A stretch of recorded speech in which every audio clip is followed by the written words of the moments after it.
Is there any evidence for talent? And in most cases, where you look and you see someone who's done really well, it turns out they've also practiced a lot more than the other people.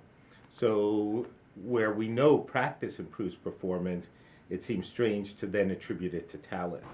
I think talent has a limit, and I think practice can always pass through the limit.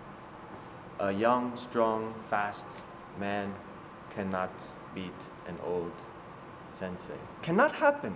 It does not happen. That's it. There's not any question. I mean, a sensei who's 50, 60 years old, who's practiced for 40 years, will not be beat by me. And actually, I can think of an alumni right now that's working in New York, choreographing, dancing professionally, and she had some talent, but she worked harder than anyone I knew. She got there from her hard work. One example is so-called perfect pitch. Pitch is arbitrary. It's not natural. It's something that men determine. So you have to learn it at some point. So deliberate practice is the idea that it's not simply a matter of practicing a skill. You have to do it in a specific way, which is monitoring carefully your performance and adjusting it. And you often need a coach for this. So it's the difference between going out and play. If you wanted to become an expert basketball player, you could go and play basketball a lot, which most of us would enjoy doing, but that's not the same. A deliberate practice would be something like what Michael Jordan used to do when he was practicing. He'd go to the same place on the court, turn around, and jump and take a shot, and then he'd get the ball and he'd do it again and again and again, up to 100 or 200 times from exactly that spot, carefully thinking about how hard he was jumping, how hard he was shooting, until he learned exactly how to shoot from that position on the court.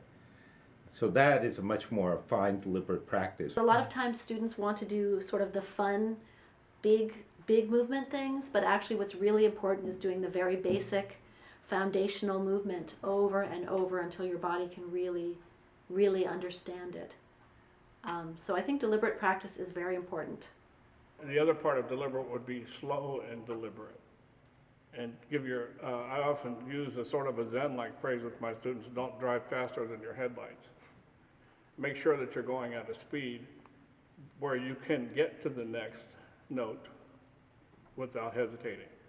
Because it's not the event itself, it's the preparation and the transition from one event to another that brings about fluency.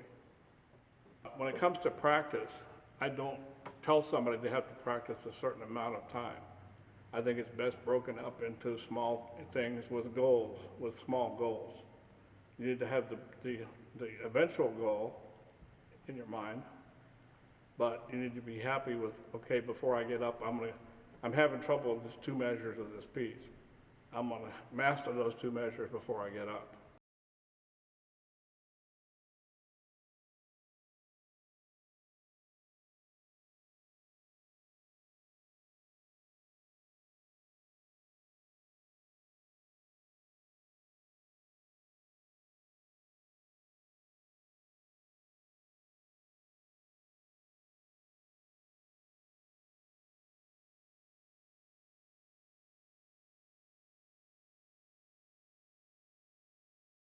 In kendo, generally, the mentor will have 40 years of experience. You don't want to practice something and reinforce the wrong things, or even if it's not wrong, it might be inefficient, or there might be some deeper level of awareness that someone can impart to you through the practice. I think what I've discovered over the years is the mentor or the teacher's most important role is getting the student past those points where they feel like they've come as far as they can.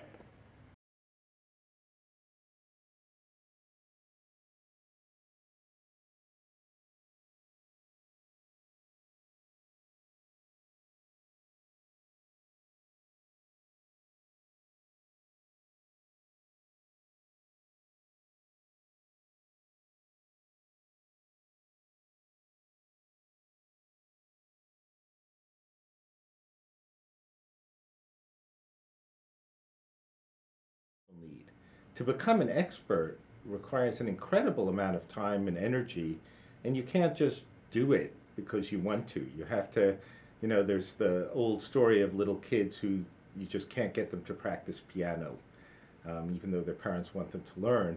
Without some motivation, it just isn't possible. And I think most experts, most people who are viewed as highly talented, aren't just motivated to practice in their area, but sort of passionate about it.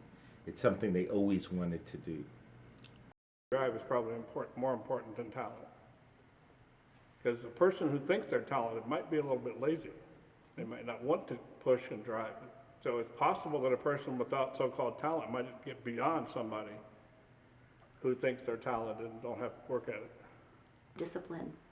Like being able to make yourself go to class every day, even on days when you don't feel like it, or maybe take a class that you're not interested in as much, but that you know is really good for you to develop as an artist, to sort of have the discipline to make yourself take those steps that might not be so easy for you. I think that's more important because that's what will last and will make you able to find your way through the field for your whole life.